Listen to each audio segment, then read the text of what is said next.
안녕하세요. 법무법인 은율입니다. 최근 들어 아파트 가격이 많이 오르면서 그로 인한 여러 가지 문제들이 발생하고 있습니다. 무주택자분들은 끝을 모르고 오르는 이 주택 가격 때문에 아파트 가격에 불안함을 느껴서 집을 알아보고 계실 수도 있습니다. 또 한편으로는 이 많이 오른 아파트를 팔아 시세 차익을 벌고 싶으신 분들도 있으실 텐데요. 그래서 오늘은 최근 발생하고 있는 분양권 전매 사기에 대해서 간단히 알아보려고 합니다.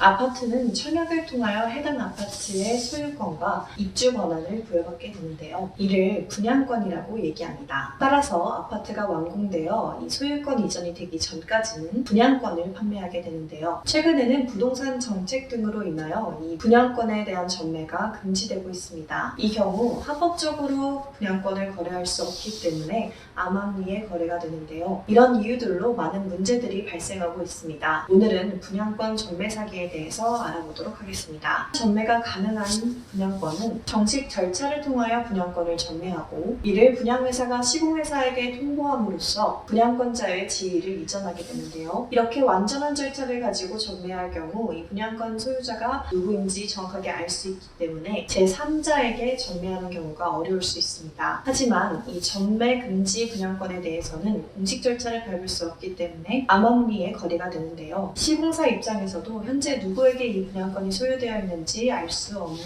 입장이 됩니다. 사기꾼들은 이런 상황을 이용해서 전매 사기를 치게 됩니다. 먼저 최초 분양자가 매수인과 매매 계약을 체결하게 되는데요. 이때 계약금을 수령하고 때에 따라서는 프리미엄이라는 웃돈을 얹어서 받기도 합니다. 매수인 입장에서는 이런 전매 제한 분양권을 사는 이유가 있는데요. 첫 번째의 경우 전매 제한이라고는 하지만 다른 아파트 분양권이나 기존 아파트를 그대로 사기에는 너무 비싸거나 물건이 없기에 울며 겨자 먹기식으로 물건을 구매하게 됩니다. 또 다른 이유로는 바로 공인중개사의 속임수에 넘어가기 때문인데요. 아마도 많은 분들이 아파트와 같은 부동산을 거래하실 때는 공인중개사를 이용하실 텐데요. 공인중개사가 해당 분양권에 대해서 아무 문제가 없다는 식으로 설명을 하면서 매수를 권하기 때문입니다. 전문가인 공인중개사가 아무런 문제가 없는 분양권이라고 하니 매수인 입장에서는 믿고 구매를 할 수밖에 없는 상황인데요. 그런데 전매 제한 분양권이라고 하더라도 해당 계약이 아무 문제 없이 이행되어 추후 전매 제한이 풀렸을 경우 소유권 이전을 하고 입주를 하면 큰 문제가 없는데요. 그 사이 최초 분양자가 제3자에게 다시금 이 분양권을 판매하는 사례가 생기고 있습니다. 그러니까 최초 분양자는 이 같은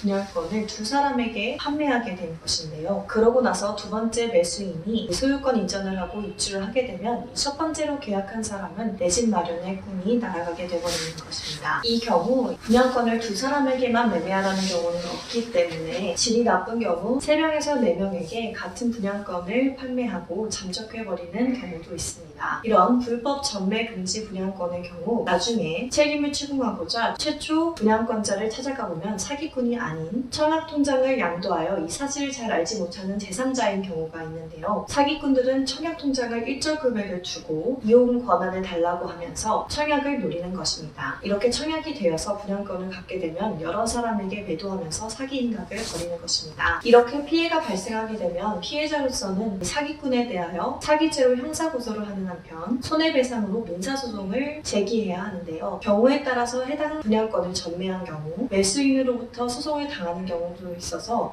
양쪽으로 법적 공방에 휩싸이기도 합니다. 또한 이런 전매금지 분양권을 중개한 공인중개사에 대하여 중개사고로 책임을 지을 수 있기 때문에 이 부분도 함께 검토해봐야 합니다. 보통 사기꾼의 경우 자신의 명의로 재산을 가지고 있지 않기 때문에 사기로 처벌을 받거나 민사소송을 걸어도 손해배상금을 받기에는 한계가 존재하는데요. 그러나 공인중개사의 경우 중개사법에 따라서 공제에 가입되어 있으므로 중개사고로 인정받을 경우 한국공인중개사협회로부터 즉시 손해배상금을 변제받으실 수 있습니다. 때문에 중개사고에 해당하는지 공인중개사에게 책임을 물을 수 있는지에 대해서 전문가와 꼭 검토해 보시길 바랍니다. 오늘은 이렇게 전매금지 분양권을 이용한 사기수법에 대해서 알아보게 되었습니다. 전매금지 분양권을 매도하거나 매수한 경우 관련 법령에 따라 그 자체만으로도 형사 처벌을 받으실 수 있습니다. 그러니 꼭 주의하셨으면 좋겠습니다. 오늘도 저희 영상이 유익하셨다면 좋아요와 구독 눌러주시고 저희는 다음 시간에 보다 유익한 정보로 찾아오도록 하겠습니다.